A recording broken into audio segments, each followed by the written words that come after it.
conçu pour l'été 2010 une exposition de Laurence Genkel. On a mis 6 bonbons qui sont censés représenter les tendances colorées de ce qui fait Monaco. Donc on a des drapeaux, c'est-à-dire les nationalités qui font Monaco, des drapeaux américains, des drapeaux russes, anglais. On a aussi un drapeau bleu, le bleu qui symbolise la mer et puis aussi le ciel de Monaco. On a aussi un bonbon damier parce que le damier, c'est à la fois le drapeau de la Formule 1, vous savez, c'est les drapeaux qui font les départs de course Formule 1, mais c'est aussi les supports de jeu comme par exemple le backgammon. Et c'est vrai que Monaco reste quand même une capitale internationale du jeu incontournable. Et puis enfin, on a un drapeau aluminium. Aluminium, c'est le clinquant, le côté un peu show-off de Monaco, qui continue toujours à fonctionner. Donc voilà, on a conçu cette exposition qui s'appelle Colors of Monaco. Le message, c'est un message de bonheur et d'amour et un langage universel puisque le bonbon, ça parle à tout un chacun. Tout le monde a déjà mangé un bonbon. C'est un sujet facile mais qui me parle et qui certainement me projette dans mes lointains souvenirs d'enfance.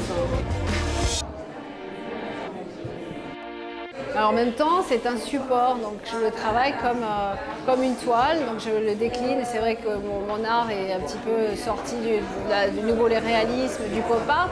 Donc ce sont des couleurs flashy et je peux exprimer ce que je ressens en fait sur un simple objet, un pur objet de désir que chacun a voulu ou a goûté ou n'a pas pu avoir. C'est tout un symbole, le bonbon. C'est un sujet extrêmement simple mais très fort en même temps.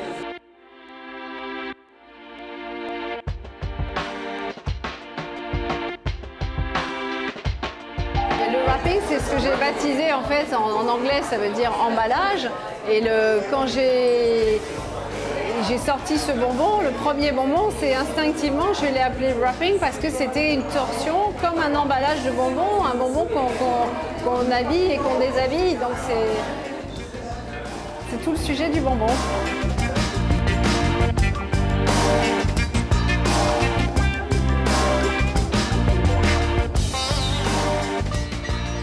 Moi-même, j'ai été séduit dès le départ par un très grand bonbon rouge que j'ai mis sur mon balcon et qui s'harmonise parfaitement avec ce que je recherchais, c'est-à-dire se rapprocher un petit peu, et je m'en excuse, mais ça a été toute ma vie, du médicament. C'est un bonbon, c'est pas un médicament, mais un médicament peut être un bonbon. Et à partant de là, ça a constitué pour moi une décoration qui est très belle. Je trouve que c'est très frais, c'est super joli, j'aime beaucoup le bonbon fragmenté et j'ai bien aimé aussi la première série avec le bonbon avec le drapeau américain. Le côté enfantin en fait de l'œuvre, le côté bonbon, le côté acidulé, le côté... oui, ça rappelle un petit peu l'enfance.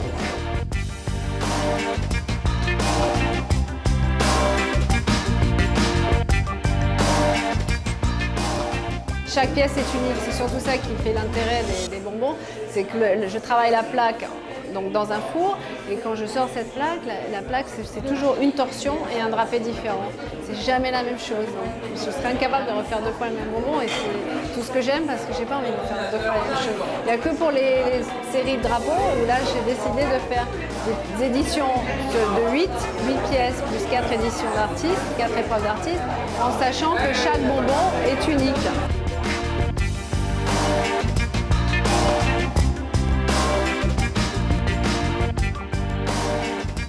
Je déforme mon bonbon, je l'utilise pour c'est pas juste le bonbon, j'insère de l'aluminium, des flèches, des picots, énormément de choses. J'assemble mes bonbons, je personnalise mes bonbons, je les humanifie, je les fais réellement entrer, je l'espère, dans l'histoire de l'art.